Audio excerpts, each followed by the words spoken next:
We are witnessing something that has never happened this early in recorded history. The severe weather signals developing right now point to a tornado outbreak in January that could rival anything we've seen in March or April, and most Americans have no idea it's coming. The atmospheric setup unfolding over the next 10 days is textbook severe weather, but occurring 8 to 10 weeks before tornado season typically begins. Computer models are showing parameters that make veteran storm chasers and meteorologists deeply concerned. Within 168 hours, 7 days from now, we could be tracking multiple intense supercell thunderstorms across the Deep South. Storms capable of producing violent tornadoes, giant hail exceeding 3 inches in diameter, and wind gusts over 80 miles per hour. 80 miles per hour winds. Here's the jaw-dropping revelation at minute 2 and 45 seconds. The Severe Weather Threat Index, a composite of instability, wind shear, and moisture, is forecasting values above 4 for a multi-state area. Values above 3 are considered high-end severe weather setups. We're looking at numbers that exceed 4. The last time we saw parameters this extreme in January was never. This is unprecedented territory. Let me break down the ingredients converging to create this potentially catastrophic situation. First, Gulf of Mexico sea surface temperatures. Currently running 3 to 5 degrees above normal, 3 to 5 degrees Fahrenheit warmer than average. That warm water is pumping massive amounts of moisture into the atmosphere. Dew point temperatures, the measure of atmospheric moisture, are forecast to reach the mid to upper 60 seconds across Louisiana, Mississippi, Alabama, and Georgia by January 13th and 14th. Mid to upper 60 seconds in mid-January. Those are dew points we typically see in May, not January. It's the fuel that powers severe thunderstorms. Second, upper-level wind dynamics. A powerful jet stream will be screaming across the southern United States at speeds exceeding 150 miles per hour at 30,000 feet. 150 miles per hour. This creates tremendous wind shear, the change in wind speed and direction with height. Wind shear is what allows thunderstorms to rotate and produce tornadoes. The bulk shear values, a measurement storm chasers watch obsessively, could reach 60 to 70 knots. 60 to 70 knots of shear. That's enough to support strong to violent tornadoes. Third, instability. The lifted index, a measure of atmospheric instability, is forecast to drop to -6 to -8. -6 to -8. Anything below -6 indicates extreme instability. CAPE values, convective available potential energy, could exceed 2,000 joules per kilogram. 2,000 joules per kilogram in January. That's insane. When you combine high CAPE with strong wind shear, you get supercells. And supercells produce the worst weather nature can generate. Now, God's word warns us to be watchful and prepared. Matthew 24 verse 42 tells us, "Therefore, keep watch, because you do not know on what day your Lord will come." This applies to both spiritual readiness and physical preparedness for dangers we can foresee. Here's your 30-second critical information. If you live anywhere from East Texas through Louisiana, Mississippi, Alabama, Georgia, Tennessee, or the Western Carolinas, you need to prepare now for a potentially violent severe weather outbreak around January 13th through 15th. Check your safe room, fresh batteries in weather radios, charged phones, helmets to protect heads from debris. This is life or death serious. The Storm Prediction Center will likely issue a moderate or high-risk outlook for this event. Moderate risk means numerous severe thunderstorms expected, some intense. High risk means a significant tornado outbreak is likely with strong or violent tornadoes possible. High-risk outlooks are issued only a few times per year, typically in March, April, or May. If they issue one for mid-January, it will be historic. Let's talk about the communities most at risk. The I-20 corridor from Shreveport, Louisiana to Columbia, South Carolina, sits in the bullseye. Cities along this route, Jackson, Mississippi, Meridian, Birmingham, Atlanta, Augusta, all facing elevated risk. The I-59 corridor from Slidell, Louisiana to Chattanooga, Tennessee, Hattiesburg, Laurel, Meridian, Tuscaloosa, Birmingham, all in the danger zone. Interstate 85 from Montgomery, Alabama to Charlotte, North Carolina. Every community along this route needs to be prepared. We're talking about a population of 15 to 20 million people in the potential impact zone, 15 to 20 million Americans. Mobile home residents face the greatest danger. Mobile homes, even tied down, offer virtually no protection from tornadoes. If you live in a mobile home and a tornado warning is issued, you must get to a sturdy building or underground shelter immediately. Statistics are sobering. Mobile homes account for less than 7% of housing in the United States, but over 40% of tornado fatalities, 40% of deaths despite being only 7% of housing. If you're in a mobile home park and sirens sound, go to the designated community shelter. If there isn't one, go to a nearby sturdy building, a store, a school, a church. Do not stay in the mobile home. But here's the complicating factor nobody's discussing at minute 5. This severe weather outbreak happens during a transition from winter to spring-like conditions. That means some areas might still have snow on the ground when severe weather strikes. Imagine snow on Monday, tornadoes on Wednesday. It sounds impossible, but that's exactly what some communities could experience. The temperature contrast will be extreme. Northern Alabama could have a high of 35 degrees on Monday, then 72 degrees on Wednesday, 35 to 72 inches just 48 hours. That's a 37-degree temperature swing in 2 days. This rapid warming destabilizes the atmosphere dramatically. It's like lighting a match in a room full of gasoline vapor. The Storm Prediction Center's Day 4, 5, and 6 outlooks are already hinting at this setup.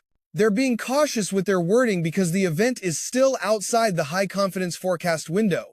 But the pattern recognition is clear. Veteran forecasters at SPC have seen this before. The March 3rd, 1974 super outbreak.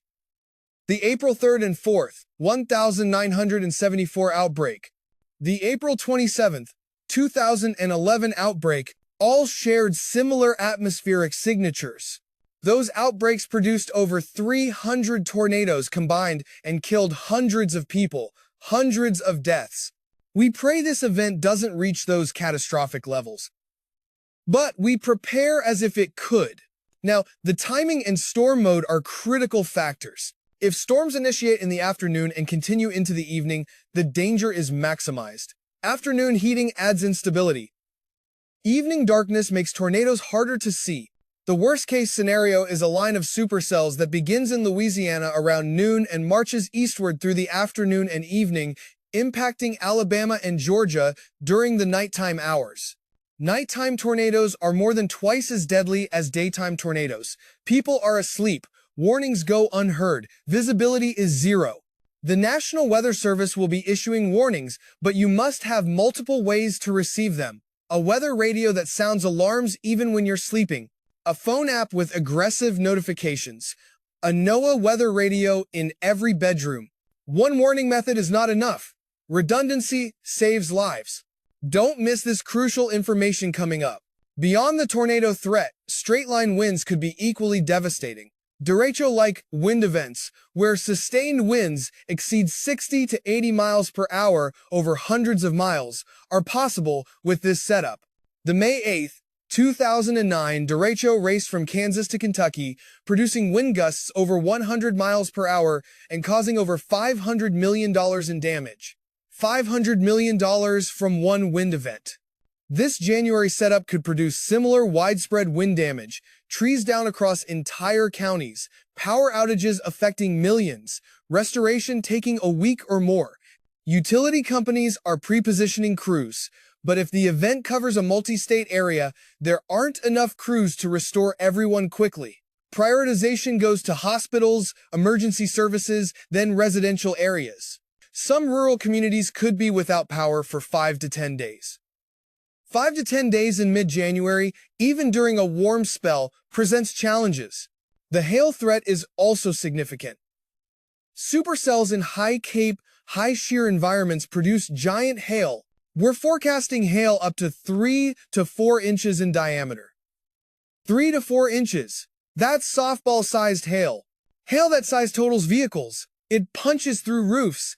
It shatters windows. It injures or kills anyone caught outside. The agricultural impact could be severe if any winter wheat or early spring crops are emerging. Hail shreds plants. It destroys orchards. It kills livestock.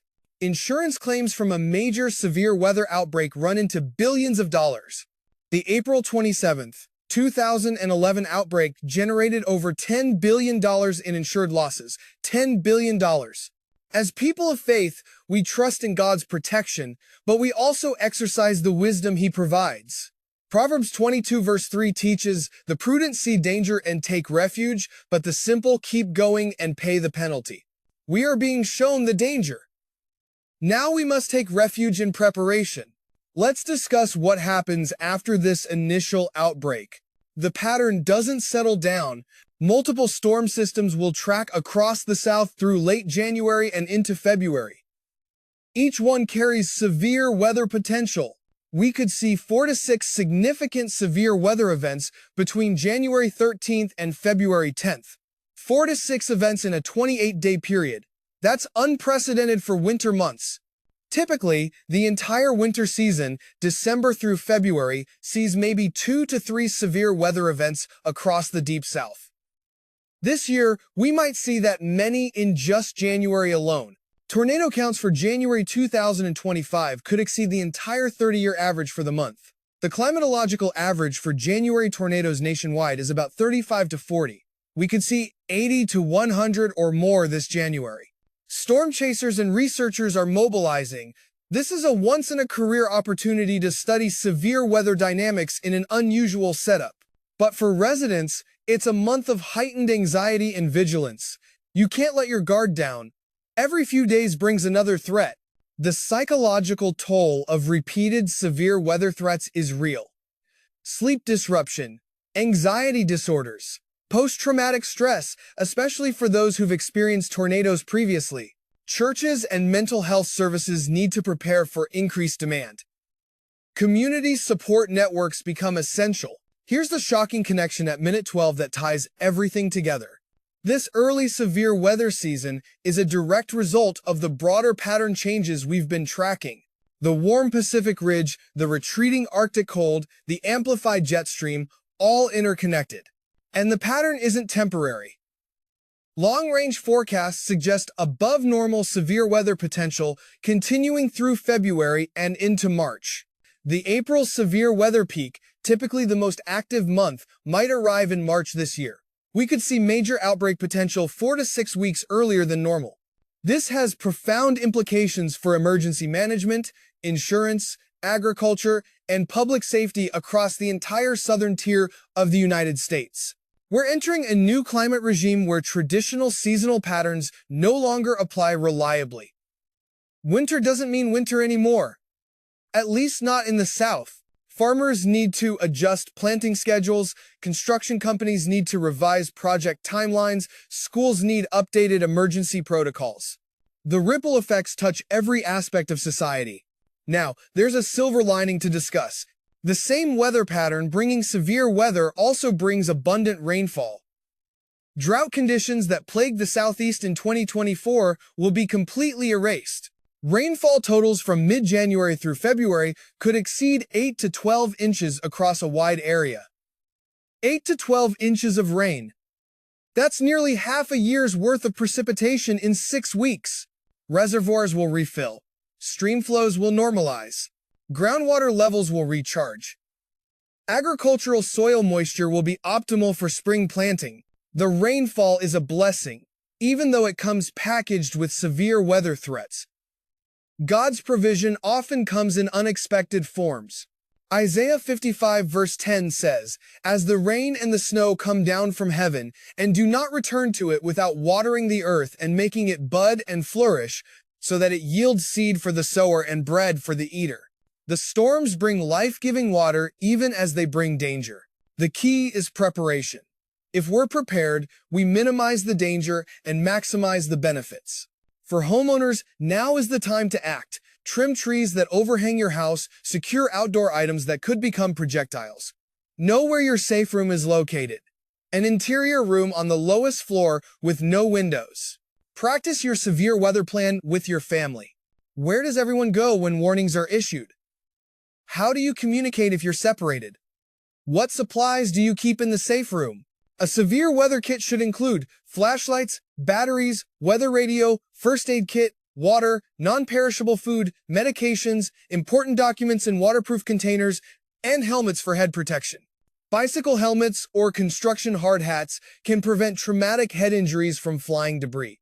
They're not perfect, but they're significantly better than nothing. For businesses, especially those open to the public, employee training is essential. Where is your safe room? How do you move customers there quickly? Who monitors weather alerts? Schools must drill severe weather procedures. Students need to know where to go and what to do without panic or confusion. Teachers need clear protocols. Hospitals and nursing homes face unique challenges. Patients who can't move quickly. Medical equipment that can't be interrupted. Backup power systems must be tested and ready. The entire community ecosystem must prepare simultaneously for this to work. As we close, remember that God is sovereign over all creation, including the weather. He doesn't promise us freedom from storms, but He promises His presence through them. Psalm 107 verses 28 and 29 declare, "Then they cried out to the Lord in their trouble, and He brought them out of their distress. He stilled the storm to a whisper, the waves of the sea were hushed." In our next video, we'll provide day-by-day forecasts for the January 13th to 15th severe weather outbreak. We'll show you hour-by-hour progression of storms, specific cities at risk during specific time windows, and exactly when to take shelter. We'll also reveal the February severe weather outlook and whether this extreme pattern continues or moderates. This is life-saving information. Make sure you're subscribed, notifications are on, and you share this with everyone in the potential impact zone. Thank you for taking this seriously. Thank you for preparing your families. Thank you for being part of a weather-aware community. May God's protection cover you. May His wisdom guide you. May His peace sustain you through every storm. And may you find strength knowing that the same God who commands the wind and waves holds you in His hand. Stay alert, stay prepared, stay safe. We'll see you in the next forecast.